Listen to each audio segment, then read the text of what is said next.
Terima kasih Bapak Ibu dan adik-adik kelas 3, anak-anak siswa kelas 3 sudah hadir pada kesempatan kali ini. Jadi yang pada kesempatan kali ini menyampaikan beberapa hal terkait dengan apa yang telah dilakukan pada saat pelatihan terkait dengan coding dan kecerdasan artifisial. Jadi dua hal ini merupakan salah satu mata pelajaran tambahan yang hendaknya atau diharapkan diimplementasikan pada kelas 5 dan kelas 6. Untuk ini kita sudah praktekkan di kelas 5, di kelas 6 belum, mungkin di semester selanjutnya yang akan coba jalankan di kelas 6. Kalau mungkin sudah beberapa kali pertemuan yang sudah sampaikan di kelas 5 saja. Nah, hal yang pertama terkait dengan mata pelajaran coding dan kecerdasan artifisial itu, sebagaimana kita ketahui zaman sekarang kan udah teknologi ini sudah biasa, memang kalau kita tidak menggunakan teknologi sudah pasti kita halang. Jadi pelajaran-pelajaran sekarang itu lebih dekat dengan teknologi, salah satunya dengan coding dan kecerdasan artifisial. Kecerdasan artifisial itu bisa disingkat KA atau bahasa Inggrisnya AI atau dikenal artificial intelligence. Sama nih, yang mana aja gampang dikatakan atau kemudian tersemat di benak kita semua bebas. Yang penting intinya KA itu sama dengan AI, sama dengan kecerdasan artifisial, sama dengan artificial intelligence. Itu kelas 5 ya? Ya. Nah, dalam hal ini kita akan sampaikan coding itu apa, KA itu apa.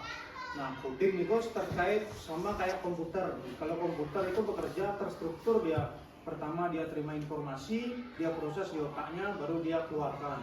Nah, sama juga dengan kalau dalam kehidupan kita sehari-hari, coding itu analoginya seperti apa? Misalnya kalau dalam membuat teh, membuat teh itu adalah tahapan pertama kan ambil cangkir, masukkan teh celup, tuangkan air panas, tambahkan gula, aduk 5 detik, sajikan. Nah, itu adalah bentuk teh. Nah, itulah yang dinamakan coding. Coding itu kayak seperti resep atau algoritma yang dituangkan pada proses komputer. Kalau dalam kehidupan sehari-hari ada juga coding namanya, yaitu tadi melakukan kegiatan yang terstruktur, itu sudah sebenarnya melakukan coding. Jadi kalau anak-anak misalnya kita latih di rumah, misalnya mencuci baju, tahapannya seperti apa? Kamu ambil baju, kemudian basahi dengan air, rendam sebentar, isi sabun, dan tahapan selanjutnya itu sebenarnya adalah tahapan yang termasuk ke coding sendiri. Nah, coding ini sebenarnya masuk semua mata pelajaran bahasa, kemudian PJOK, agama, bahasa Bali, bahasa Inggris, matematika, semuanya masuk. Semua ada kegiatan-kegiatan coding. Kalau di bahasa, membuat resep, mengurutkan resep makanan, tadi membuat resep makanan, itu sudah termasuk coding tersendiri. Nah, spesifik memang coding itu lebih menjurus ke komputer. Jadi bagaimana pola pikir anak-anak itu dilatih dari sekarang agar menjadi atau terbentuk siswa yang pola pikirnya sistematis. Jadi habis ini kita ngapain, habis ini kita ngapain, habis ini kita ngapain. Nah, itulah yang diharapkan melalui pembelajaran coding. Jadi diharapkan melalui pembelajaran coding terbentuklah individu-individu yang memiliki kemampuan dalam hal untuk menyelesaikan masalah dengan cara berpikir yang sistematis. Makanya coding itu sekarang mulai digaungkan. Kan Gibran pertama kali yang ngomong gitu ya, wakil presiden. Nanti kalau bisa SD itu udah ada coding. Jadi coding itu kayak dulu tentang komputer, bahkan melalui game itu juga coding. Permainan biasa itu pun coding yang ada di LKS itu.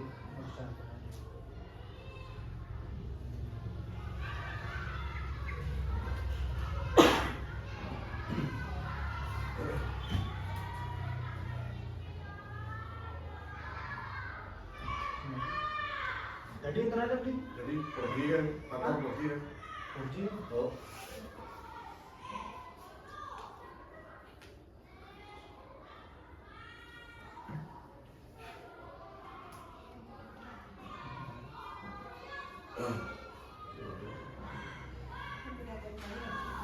Ya?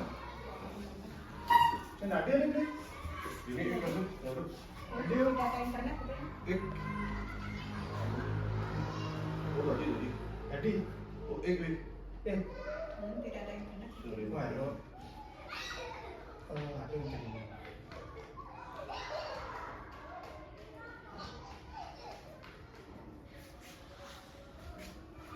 Ya, karena ada kendala, langsung aja gini ya.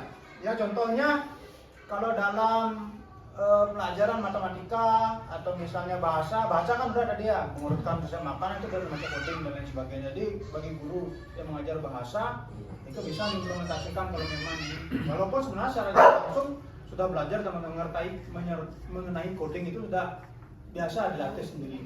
Cuma kita kan belum paham ini termasuk coding itu bukan belum paham. Tapi setelah ada penjelasan seperti ini, oh ini sebenarnya coding kok. Jadi tidak perlu saya rasa tidak perlu dilatih lebih lanjut lah mengenai hal tersebut.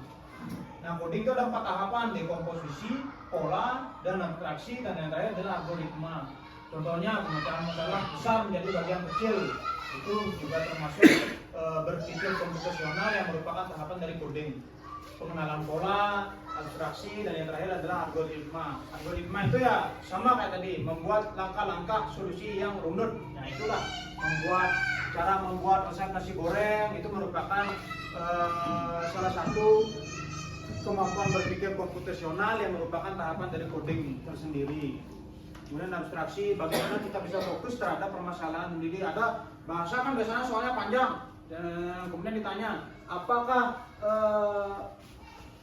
poin inti atau permasalahan inti dari paragraf pertama, kan biasanya gitu. Nah, siswa di sana dilatih memilah informasi yang tidak penting dan memilih informasi yang penting. Nah, itu juga merupakan tahapan dari coding itu sendiri yang merupakan golongan dari abstraksi dan seterusnya dan seterusnya. Coding ini ada 2, unplug dan plug. Nah, itu yang saya sampaikan tadi. Contohnya yang unplug itu ya menggunakan kertas. Jadi tidak selalu menggunakan komputer. Permainan yang ada di komputer itu nggak selalu. Karena ada 2 kategori, unplug dan plug. Kalau unplug itu ya ini tanpa menggunakan perangkat digital, itu poin pentingnya. Nah, misalnya melatih logika urutan, ada robot dan perintah.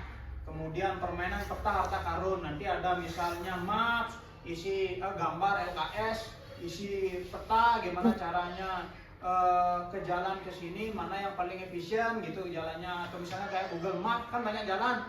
Misalnya ke Menediu lewat mana saja, apakah perlu lewat ke Gunung Baur dulu lebih dekat dari sini atau lewat ke Tunggang dulu, Lembian baru mana lebih dekat. Nah, itulah salah satu sebenarnya pengaplikasian coding gitu tersendiri. Bagaimana caranya kita berpikir biar ini yang lebih efisien, lebih dekat, menghabiskan bensin lebih sedikit.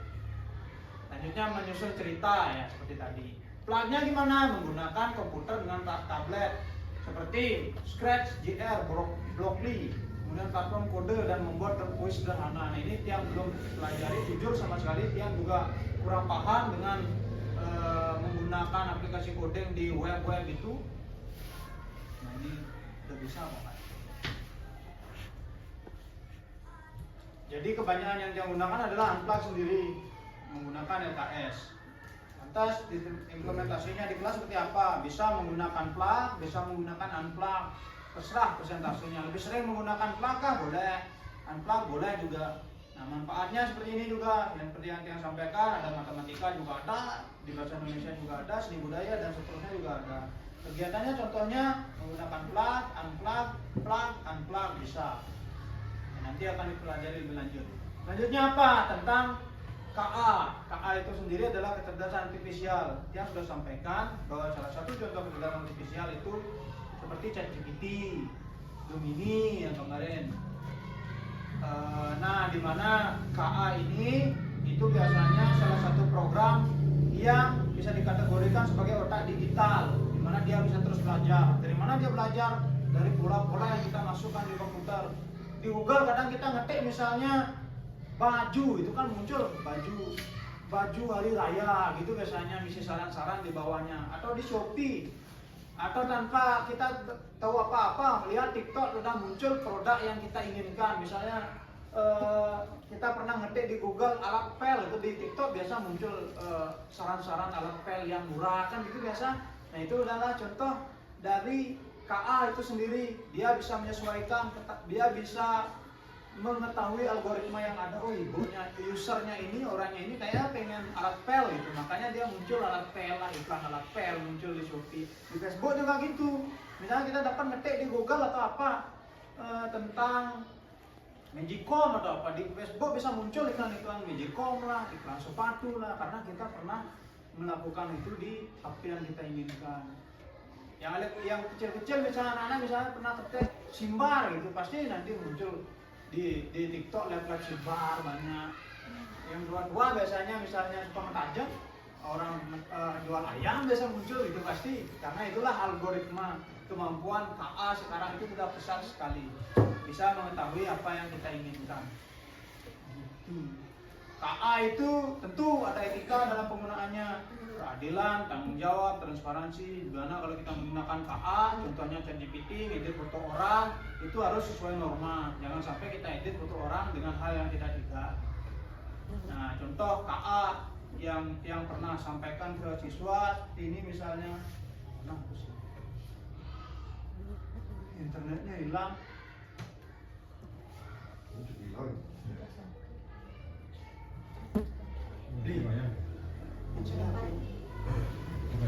Jauh dari itu apa ya Pak? Ada gadang?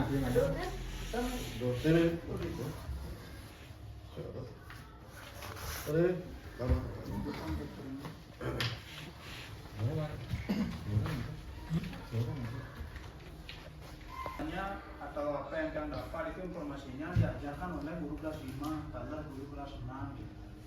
Karena dia di sini aku kelas 3, guru kelas 3, wali kelas 3 yang mungkin mungkin minta solusi untuk ibu kelas sekolah gimana sebaiknya nikah terkait dengan implementasi pelajaran coding ini gitu. Kedepannya bagaimana itu semester sekarang mungkin yang bisa gitu. Tapi mungkin untuk selanjutnya itu mohon dicarikan solusi baik-baik, idealnya seperti apa, bahkan yang lumayan gitu menjadi kelas ini gitu, dengan sekian banyak mata pelajaran dan yang tidak mampu gitu.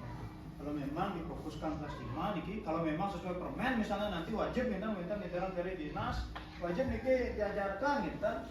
Nah itu mungkin coba dicarikan solusi. Kalau memang tidak, ya artinya tidak wajib, kedepannya mungkin bisa menjadi mata pelajaran ekstra. Artinya kalau memang gini bisa diajarkan ke siswanya terkait dengan coding niki gitu. Mungkin kan masih belum jelas nih apakah tertuang dalam aturan wajib atau enggak gitu, belum ada nih aturan yang jelas terkait dengan aturan.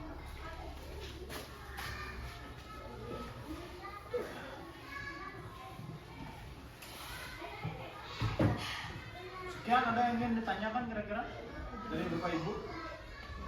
Anak-anak ada? Ada. Ini kalau memang tidak ada, demikian Ibu ada yang ingin sampaikan?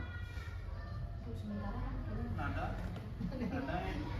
Ini kalau memang tidak ada yang ingin disampaikan, Tiang ucapkan terima kasih atas atensi atau perhatian yang diberikan pada Tiang terkait penyampaian ini. Kalau memang ada salah kata dan hal-hal yang menyinggung, Tiang mohon maaf karena tidak ada gantinya yang terletak. Demikian yang ingin saya sampaikan. Tiang tutup dengan Paramasanti. Om Santi.